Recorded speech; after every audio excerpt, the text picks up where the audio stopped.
এই corona Omicron এগুলোর দোহাই দিয়ে মাহফিল বন্ধ করা এটা বোকামি অযৌক্তিক ছাড়া আর কিছুই হতে পারে না, ঠিক কিনা? ভাইরা আমার, এই জন্য বলছিলাম যে কোরআনের শ্রোতা দুই প্রকার। কোরআনের শ্রোতা কয় প্রকার?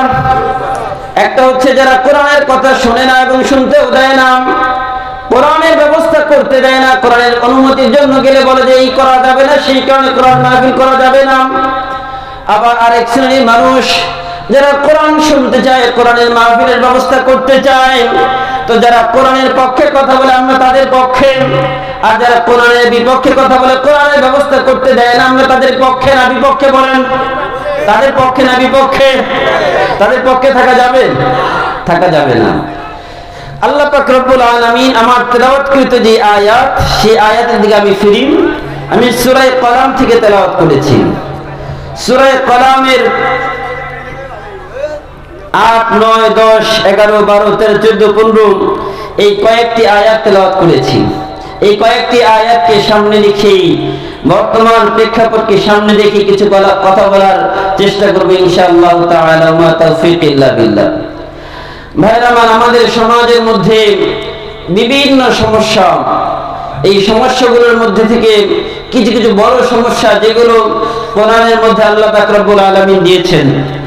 আল্লাহ পাক রব্বুল আলামিন এই দুনিয়াতে মানুষ পাঠিয়েছেন।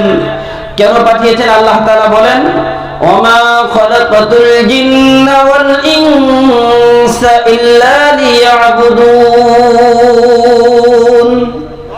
আমি দুনিয়াতে মানুষ এবং জিন জাতিকে পাঠিয়েছি একমাত্র আমার ইবাদত করার জন্য, আল্লাহর ইবাদত আর দাসত্বের গোলামি করার জন্য আল্লাহ পাক রব্বুল আলামিন এই দুনিয়াতে আমাদেরকে পাঠিয়েছেন। কিন্তু মানুষ আল্লাহ তাআলার ইবাদত দাসত্বের গোলামি বাদ দিয়ে সকল কাজ করে, কিন্তু আল্লাহর ইবাদত আর দাসত্বের গোলামি করে না। এইজন্য আল্লাহ পাক রব্বুল আলামিন বলেন, মা খালাকাতুল জিন্না ওয়াল ইনসা ইল্লা লিয়াবুদুন। আমি মানব এবং দানবকে সৃষ্টি করেছি একমাত্র আমার ইবাদত করার জন্য। কিসের জন্য বলেন? ইবাদত। তা আল্লাহ তাআলার ইবাদত করার জন্য আল্লাহ তাআলা দুনিয়াতে মানুষকে পাঠিয়েছেন। তো আমরা তো শুধু মনে করি নামাজ পড়া মনে হয় ইবাদত, রোজা রাখা ইবাদত, হজ করা ইবাদত, যাকাত দেওয়া ইবাদত, এগুলো ইবাদত ঠিক। কিন্তু ইবাদত শুধু এগুলোর মধ্যেই সীমাবদ্ধ নয়, বরং ইসলাম হচ্ছে একটা কমপ্লিট ধর্ম। ইসলাম হচ্ছে একটা পূর্ণাঙ্গ জীবন বিধান। তো এই জন্য আল্লাহ পাক রব্বুল আলামিন মুসলমানের জন্য যে জীবন বিধান দিয়েছেন সেটার নাম হচ্ছে কোরআন। আসলে কোরআনকে এখন আমরা শুধু কিছু জায়গার মধ্যে সীমাবদ্ধ করে দিয়েছি। কোরআনকে আমরা মিলাদ মাহফিলের জায়গায় সীমাবদ্ধ করেছি। মানুষ মরার পরে ওই বাড়িতে কোরখানির জন্য গিয়ে সেখানে গিয়ে একটা খতম করবে, এটার জন্য আমরা সীমাবদ্ধ করে দিয়েছি। একটা অনুষ্ঠান হবে, অনুষ্ঠানের শুরুতে কোরআন তেলাওয়াত হবে, এটার মধ্যে আমরা সীমাবদ্ধ করে দিয়েছি। এইরকম কিছু কিছু জায়গার মধ্যে আমরা কোরআনটাকে সীমাবদ্ধ করে দিয়েছি। কোরআন কি আসলে এই মিলাদ পড়ার জন্য কোরআন এসেছে? বলেন না কেন? কোরআন কি শুধু আপনার অনুষ্ঠানের সূচনাতে কোরআন পড়বে এর মধ্যে সীমাবদ্ধ থাকবে এর জন্য এসেছে? এই জন্য আসে নাই। বরং কোরআন কেন এসেছে? আমার আগে যে ভাই আলোচনা করছিলেন তিনি কোরআনের পরিচয় দিয়েছেন। সেই কোরআনের পরিচয়ের মধ্যে আল্লাহ বলেছেন কোরআন এসেছে হুদাল লিন-নাস, বিশ্ব মানবের জন্য হেদায়েত স্বরূপ।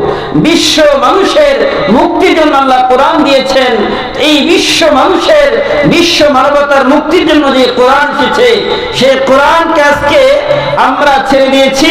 আর এই কোরআনকে ছেড়ে দেওয়ার কারণে মানুষগুলো বিভিন্ন ভাবে মিসগাইড হয়ে যাচ্ছে, বিভিন্ন ভাবে ভুল পথে পরিচালিত হচ্ছে।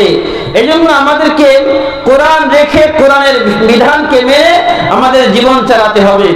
ভাই শুধু নামাজ, রোজা, হজ, যাকাত এগুলোর মধ্যে ইবাদত সীমাবদ্ধ নয়, বরং এগুলোকে আরো কমপ্লিটলি করার জন্য আল্লাহ পাক রব্বুল আলামিন বলেছেন একজন মানুষের কিছু গুণ, বদ গুণ থাকে, কিছু খারাপ গুণ থাকে। যার মধ্যে খারাপ গুণগুলো থাকবে ওই মানুষটাকে অনুসরণ করা যাবে না, ওই মানুষটাকে নেতা হিসাবে মানা যাবে না। ওই মানুষটা দেখতে যত সুদর্শন হোক, তার যত অর্থ সম্পদ থাকুক, তার যত জনবল থাকুক, তার যত লোকবল থাকুক, তার যত জনপ্রিয়তার তুঙ্গে সে থাকুক না কেন, যদি তার মধ্যে এই বদ গুণগুলো থাকে তাহলে অনুসরণ করা যাবে না। এটা কে বলেছেন? আল্লাহ বলেছেন।